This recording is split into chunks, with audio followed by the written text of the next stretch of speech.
रूस और यूक्रेन में युद्ध के बीच लगातार भारतीय छात्रों का आना जारी है। हमारे साथ शाइना शर्मा है, 20 साल की शाइना यूक्रेन से ही अपनी एमबीबीएस की पढ़ाई कर रही थी। थर्ड ईयर कंप्लीट होने वाला था लगभग। इस बीच जो युद्ध छिड़ा उसके बाद भारतीय छात्र आ रहे थे, तो वो भी अभी घर ही पहुंचे हैं। नया गांव जिला मोहाली के बीच रहते हैं। शाइना, अगर यूक्रेन से जैसे वॉर हुई, वहां पर जो माहौल था, किस तरह का माहौल था और कब आप वहां से निकले? हम वहाँ से लाइक 28 फरवरी को 5:30 बजे सुबह इन्होंने हमें निकाला वहाँ से बाय बसेस। और वहाँ का माहौल लाइक लोग पैनिक थे। हम बहुत एक उनको पैनिक देख के हमें भी बहुत डर लग रहा था कि जहाँ जो चीज़ कीव और खारकीव में हुई है वो अगर हमारे यहाँ हो जाती तो लाइक हमें भी बंकर्स में डालते। हमारे भी जैसे घर वाले वैसे ही परेशान थे, उनसे बात ना होती और वो बहुत ज़्यादा स्ट्रेस थे ऑलरेडी। तो but thankful to the government कि उन्होंने टाइम से हमें निकलवा दिया वहाँ से। एंड हमारी यूनिवर्सिटी वेस्टर्न साइड होने के कारण बची रही, जो हमें like it's a plus point for us. And हम लाइक वहाँ पहुँचे और फिर वहाँ पे जो जब हम बॉर्डर पहुँचे लाइक वहाँ बहुत रश था, लोग बहुत पैनिक थे ऑलरेडी। और जैसे यूक्रेन में मार्शल लॉ लगा हुआ था तो वहाँ से 18 साल से 60 साल के जो मेंस थे उन्हें अलाउ नहीं कर रहे थे जाने को। तो जब हम उन्हें देख रहे थे लाइक वो अपने फैमिलीज़ को हक कर रहे थे कि अब पता नहीं वो दोबारा मिले ना मिले, हम यही सोच रहे थे पता नहीं वॉर चल रहा है, आगे दोबारा मिले ना मिले कैसा होगा। अब हम तो जा रहे हैं, हम तो सेफली अपने घर पहुँच ही जाएंगे। तो उस बात से हमें दुख लग रहा था उनका। आप जिस यूनिवर्सिटी में थी, उस यूनिवर्सिटी का क्या नाम था और ये बॉर्डर के बिल्कुल नियर बाय थे? कितने स्टूडेंट वहाँ पे इंडियन थे?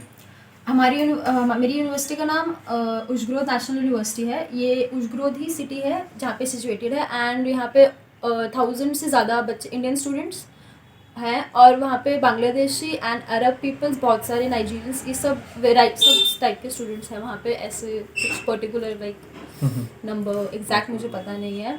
आपकी जो यूनिवर्सिटी थी बॉर्डर के बिल्कुल पास थी, इसके लिए आप वहाँ पे से इजीली निकल पड़े? क्योंकि जो खार्किव और कीव की सिचुएशन निकल के आ रही है, जो हम टीवी स्क्रीन पे देख रहे हैं, लगातार वहाँ स्टूडेंट फंसे हैं, इसलिए वो ज़्यादा फंसे हुए क्योंकि वहाँ ज़्यादा अटैक हुआ है। हाँ, जो ईस्टर्न और सेंट्रल पार्ट है वो ज़्यादा रशियन के करीब है। तो वहाँ पर अटैक करना like for them was easy.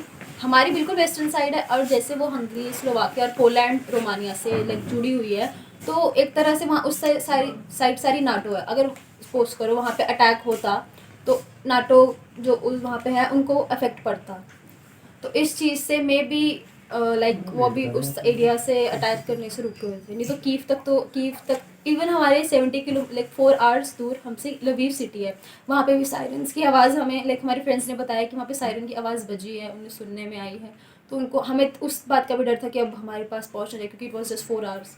और लाइक वहाँ पे शिप्स मतलब उस चीज़ को टैंक्स को पहुँचने में टाइम नहीं लगता, पर फिर भी नहीं पहुँचे। एंड वी वर थैंकफुल कि हम लाइक बच गए एंड सेफली इंडिया आ गए। आपके हिसाब से यूक्रेन में कितने भारतीय छात्र होंगे जो वहाँ पर फंसे होंगे अभी, और किस सिचुएशन में होंगे?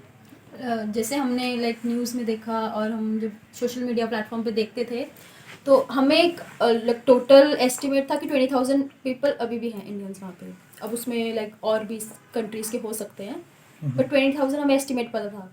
और जितने निकाले गए उसके बाद हमें अभी भी लगता है कि 17 to 18,000 बच्चे अभी भी हैं। तो उनकी हमारी सिचुएशन वॉज लाइक हमें प्रोवाइडेड था सब कुछ। लाइक हमें जिस टाइम पे पता लगा था उस टाइम पे हमारे एरिया में इतना वो कॉन्फ्लिक्ट सा कुछ हुआ नहीं था। वहाँ पे एकदम सडन हुआ है जिसकी वजह से लोग पैनिक किए। एंड लाइक सुपरमार्केट्स पे वहाँ पे बहुत रश था, हमारे में भी रश था, बट हमें एटलीस्ट चीज़ें प्रोवाइड हो गई थी टाइम टू टाइम, हमें जो जो चाहिए था वहाँ पे प्रोवाइड नहीं। वहाँ पे उन्हें बंकर्स में डाला गया, हम अपने रूम्स में थे, सेफ थे। बट उनकी सिचुएशन देख के हम बहुत पैनिक हो रहे थे कि हमारे पास आ ना जाए, लाइक हमारे यहाँ अटैक ना कर दे, हमें भी बंकर्स में जाना पड़ेगा कि हमारी वैसी लाइक स्मॉल सिटी है। एंड लोग फिर खारकीव से जो अपनी जान बचा के आ रहे थे तो बहुत हो। जिस दिन वो अटैक हुआ था उसके नेक्स्ट डे हमारे वहाँ 23,000 यूक्रेनियंस आए थे just to get safely from border. शायद इस बीच एक सवाल भी उठ रहा है, सोशल मीडिया पे काफ़ी ये क्वेश्चन भी पूछा जा रहा है कि जो अमेरिका के स्टूडेंट थे, जो बाहरले मुल्कों के स्टूडेंट थे, वो स्टूडेंट इजीली आ गए, तो इंडियन स्टूडेंट वहाँ पर कैसे फंस गए? वो कैसे वहाँ पर फंस गए?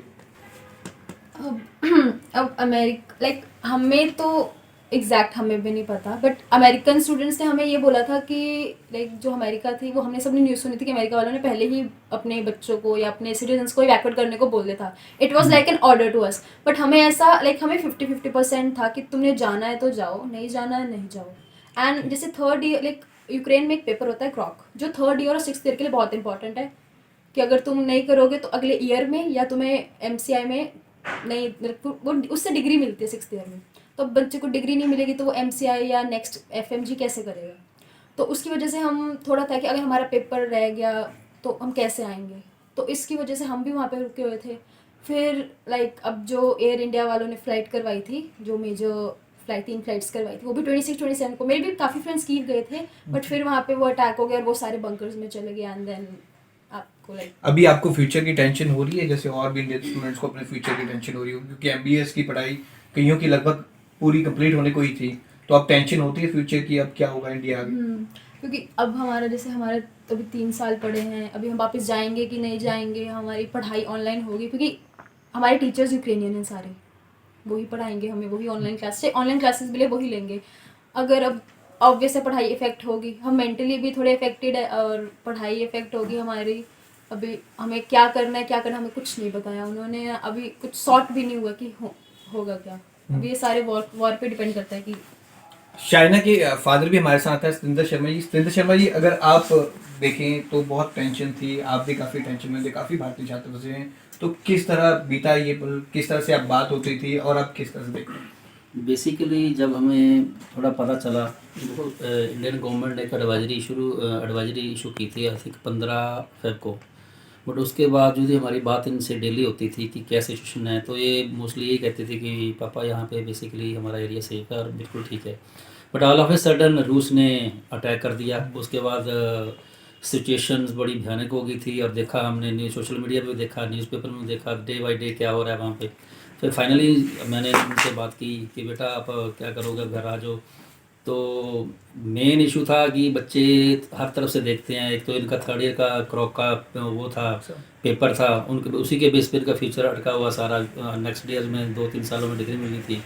सेकंड डे फाइनेंशियल भी देखते हैं बच्चे कि अपने पेरेंट्स के ऊपर पहले ही इतना बोझ है, तो जो टिकट जो महंगी मिल रही थी, 2-2 लाख 1.5 लाख रुपए की टिकट मिल रही थी, और एरोप्लेन में स्पेस भी नहीं था, मिली थी. हमने भी मतलब बुकिंग करवाई थी. इसने रात को 1:30 बजे फ़ोन करके बोला कि यहाँ situation day by day worst होने जा रही है, जैसे हमें पता चला है. और इसने 13 मार्च की फ़्लाइट ऑलरेडी बुक करा दी थी. बट उसके बाद वहाँ पे कर्फ्यू लग गया, अटैक कर दिया. अटैक की वजह से निकल नहीं पाए. फिर जो गवर्नमेंट की एडवाइजरी है वहाँ की, मार्शल लॉ लागू हो गया. उसके बाद फिर हमने इनको बोला कि क्या करना है. फिर गवर्नमेंट ऑफ इंडिया ने जो एफर्ट्स किए हैं इनको लाने के लिए, उसके मुताबिक ये आज हमारे घर पे. ठीक. तो भारतीय छात्रों का लगातार ऑपरेशन गंगा के तहत भारत आना वापस जारी है. चाइना की तरह ही काफ़ी भारतीय छात्र अब पहुंच रहे हैं, जिनके पेरेंट्स पे अब खुशी का माहौल है, उनके घर में काफ़ी खुशी का माहौल बना हुआ है. भगवत सिंह, पंजाब केसरी, जगबानी टीवी, मोहाली.